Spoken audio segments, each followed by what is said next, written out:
हिंदू और मुसलमान दोनों इस देश की दो आंखें हैं और दोनों ही प्रेम से रहना चाहते हैं और इस देश में प्यार की संदेश बहना चाहिए, न कि नफरत का। जी, जैसे कांग्रेस ने संस्थाएं बनाई थी, उन सारी संस्थाओं को भाजपा ने बेचने का काम किया है। नमस्कार, मैं कुशेन सिंह, स्टार न्यूज़ चैनल में आपका स्वागत है। उत्तर प्रदेश के अलीगढ़ में विधानसभा के उपचुनाव को लेकर सभी राजनीतिक दलों ने तैयारियां शुरू कर दी हैं। वहीं एमएलए पद के उम्मीदवारों में घमासान छिड़ा हुआ है। टिकट को लेकर के अभी फाइनल नहीं हुआ है, प्रत्याशी कौन होगा। सभी एमएलए पद के उम्मीदवार जनसंपर्क कर रहे हैं, जनता के बीच जाकर के उनके मुद्दों को उठा रहे हैं और जनता के बीच जाकर के अपने पक्ष में वोट डालने की अपील कर रहे हैं। वहीं पर मेरे पास में अमरदीप सिंह मैसी बैठे हुए हैं। इन्होंने कांग्रेस से एमएलए पद की दावेदारी प्रस्तुत की है। इस बार क्या जनता के मुद्दे होने वाले हैं, जनता के बीच में क्या समस्याएं हैं, विधानसभा उपचुनाव खैर के बीच में क्या जनरल समस्या है, इन सब बातों की चर्चा इनसे करते हैं। सर, जैसा कि आप जनता के बीच में जा रहे हैं, जनसंपर्क कर रहे हैं, क्या खैर उपचुनाव में क्या ऐसी समस्या है जिन पर अभी तक किसी दल ने काम नहीं किया है? सबसे पहले मैं आप सबका वंदन अभिनंदन करता हूं। आप आए, आपका स्वागत है। खैर की जनता की समस्याओं को लेकर के अभी तक किसी भी प्रत्याशी ने ये घोषणा नहीं की है कि हम जनता के लिए देंगे क्या। अगर कांग्रेस की ओर से मुझे टिकट मिलती है तो मैं आपको विश्वास दिला दूं और खैर की सम्मानित जनता को विश्वास दिला देता हूं कि मैं जनता के बीच में रहकर जनता के विकास कार्यों को पूरा करूंगा, उस पर खरा उतरूंगा। सबसे पहले मेरा मुद्दा ये रहेगा, खैर में अगर विधायक बन जाता हूं, मैं खैर में अगर की जनता बन जाता हूं तो खैर की राजकीय कृषि विश्वविद्यालय और खैर के जो जनता की जटिल समस्या है जाम जी, और जाम को जो है अभी तक किसी ने पूरा नहीं कराया। मैं जनता के बीच में रहकर जनता के कार्यों को देखते हुए उस बाईपास का जल्द से निर्माण करवाऊंगा और उसका निर्माण करा करके जनता को एक तोहफा देने का काम करूंगा। जैसा कि आप लगातार जनसंपर्क कर रहे हैं, आपके फीडबैक किस प्रकार का आ रहा है? फीडबैक मेरा बहुत अच्छा है, जनता मुझे लाइक कर रही है क्योंकि मैं वहाँ पिछले 5 साल पहले भी काम कर चुका हूँ और मुझे अगर मौका मिलता है तो मैं नौजवान बच्चों के लिए जो आर्मी की, पुलिस की, पीएससी की तैयारी करते हैं उनके लिए मैं एक मिनी स्टेडियम बनवाऊंगा जिससे वो अपना कार्यकाल और उसमें पूरा कर सकें और खेल कूद के माध्यम से अपना आने वाली भर्तियों में अपना योगदान दे सकें देश के लिए। लाइब्रेरी, कंप्यूटराइज लाइब्रेरी बनवाने का मेरा अपना विचार है। जो छात्र हैं उनको पढ़ाई लिखाई के हिसाब से भी मैंने ये काम सोचा है कि मैं अपने क्षेत्र की जनता के लिए काम करूँ। ऑनलाइन मुद्दा जैसे किसानों की समस्या है जी, एमएसपी वगैरह है जी, इसको मैं अपनी विधानसभा में मुद्दों को उठाऊंगा। उनकी जटिल समस्याओं को जो किसान मुझे समस्याएं अपनी बताएंगे उन सबको, मेरा 37 साल का जो है राजनीतिक जीवन है और मैंने इन सभी दिग्गजों से भी साथ में रह करके मैंने काम किया और ये सारे दिग्गजों को मैं पटकनी दूंगा, आपको निश्चित भरोसा दिलाता हूं। और खैर की जनता को विश्वास में लेकर के मैं ये चुनाव जीतूंगा। खैर के मुद्दों को लेकर के मैं चुनाव जीतूंगा। मैं माननीय मुख्यमंत्री के सामने रखूंगा और उनको हल कराने का प्रयास करूंगा। इस बार चुनावी मुद्दे क्या रहने वाले हैं? इस बार चुनावी मुद्दे जैसा कि आप देख रहे हैं, भाजपा देश को बिखेरने में लगी हुई है, हिंदू मुसलमान के नाम पर लोगों को लड़ाने का काम कर रही है। आदरणीय राहुल गांधी जी ने मोहब्बत का संदेश इस देश को दिया, उस मोहब्बत के संदेश को देश की जनता ने कबूल किया और आदरणीय राहुल गांधी जी को एक अच्छी मतों से जिताकर सीटों के माध्यम से नेता प्रतिपक्ष सदन में बनवाया। क्या लगता है आपको कि इस जो मौजूदा वर्तमान सरकार है बीजेपी हिंदू मुस्लिम की राजनीति करती है? जैसा कि आप देख रहे हैं, भाजपा के पास सिवाय के कोई मुद्दा नहीं है। हमारे यहाँ के सांसद जी को ले लीजिए, वो जब आए दिन यूनिवर्सिटी पर ही प्रहार करते रहते हैं जी।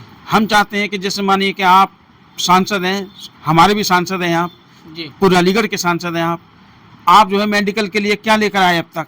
आपने मरीजों को भी बांटने का काम कर दिया कि वहाँ भी हिंदू मुसलमान के मरीज हो रहे हैं, जबकि कि आप इस शहर के लिए अच्छे से सोचिए, अच्छे से विकास के लिए केंद्र सरकार से आप नई नई योजना ला करके यहाँ के नौजवानों को रोजगार, यहाँ के नौजवानों को शिक्षा के माध्यम से आगे बढ़ाने का काम करें। जबकि सांसद जी हमेशा हिंदू मुसलमान में उलझाए हुए हैं।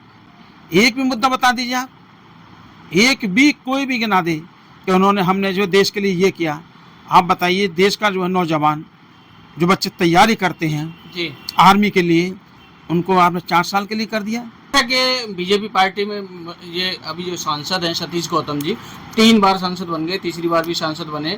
इन्होंने जो पूर्व में वायदे किए थे कि अब वो पूरे किए हैं। देश आप देख सकते हैं कि शहर की जनता इनसे कितना नाराज़ थी, पूरा जिला नाराज़ था इनसे, और किस तरह से जीते हैं आपको भी पता है, और आदरणीय सांसद जी को भी पता है कि वो किस तरह से चुनाव जीते हैं।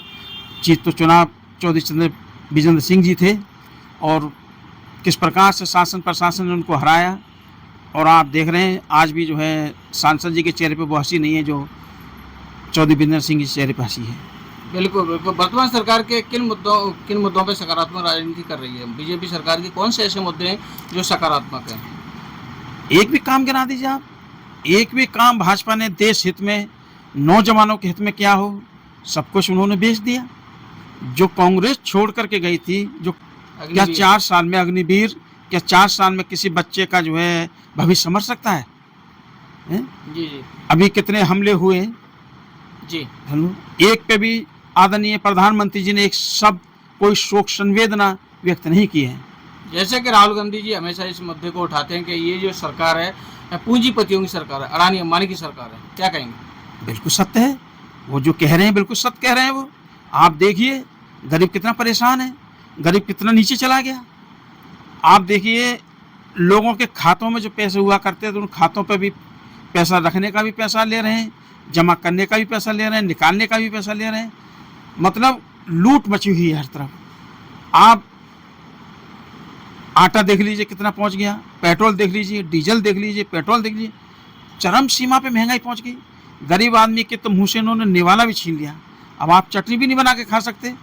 टमाटर जो है 80 रुपये पहुँच गया, धनिया 300 कुछ रुपये पहुँच गया, हरी मिर्च देखिए कहाँ से कहाँ पहुँच गई।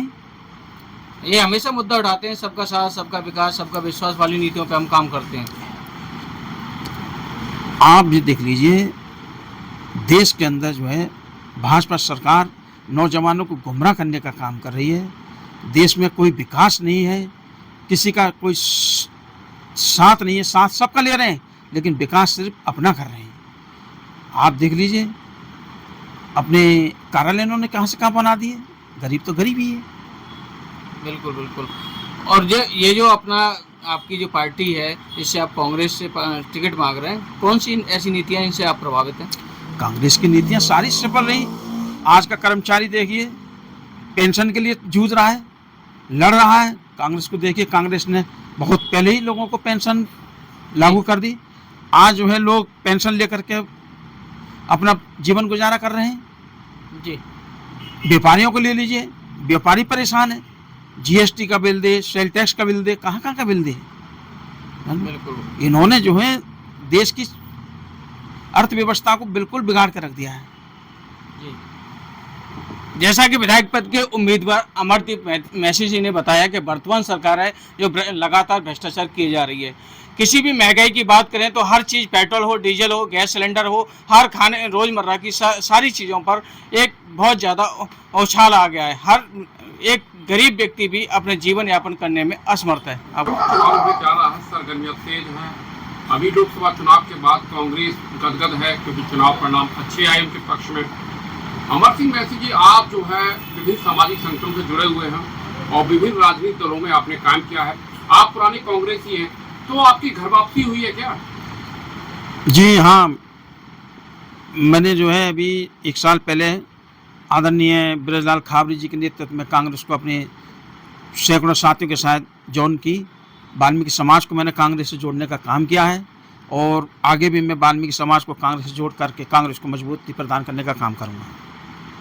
मैसी जी, किस तरीके से आप जो खैर में चुनाव लड़ेंगे, वहाँ दिग्गजों का मुकाबला होने जा रहा है, तो आप उन दिग्गजों के बीच में अगर फंस गए तो कैसे चुनाव को बाहर निकालेंगे? ये बात आपने सत्य कही कि वहाँ चुनाव दिग्गज लड़ेंगे, लेकिन मैं आपको बता दूं, उत्तर प्रदेश का ये उपचुनाव हो रहा है और सीटों को लेकर अभी भी कोई भी सहमति नहीं बन पाई है। तो ये कैसे क्लियर होगा कि आप जो है खैर से कांग्रेस के प्रत्याशी होंगे, क्योंकि अभी जो है दोनों गठबंधनों में अभी जो सीटों को लेकर सहमति नहीं बन पा रही है। ये पार्टी के दोनों दलों के बड़े नेताओं का निर्णय होगा। अगर सपा के खाते में अगर सीट जाती है तो कांग्रेस के सभी साथी मिलजुल करके समाजवादी प्रत्याशी को चुनाव लड़ाएंगे। अगर ये हमारे कांग्रेस के खाते में सीट आती है तो इस सीट को हम 100% चुनाव जीतेंगे और कांग्रेस ये सीट जीतने में सक्षम है। कांग्रेस इस सीट को निकाल सकती है, मैं आपको बता दूं। मैसी जी, अभी 2 राज्यों की चुनाव की घोषणा हो गई है, हरियाणा जम्मू कश्मीर में, तो वहां क्या गठबंधन चुनाव लड़ेगा क्या? ये बड़े नेताओं के फैसले हैं, इसमें मैं कुछ नहीं कह सकता। उनका जो भी निर्णय होगा वो हम सबको स्वीकार होगा और मैं आपको विश्वास दिला दूं कि हरियाणा कश्मीर में जो है चुनाव कांग्रेस जीतेगी और सरकार बनाएगी।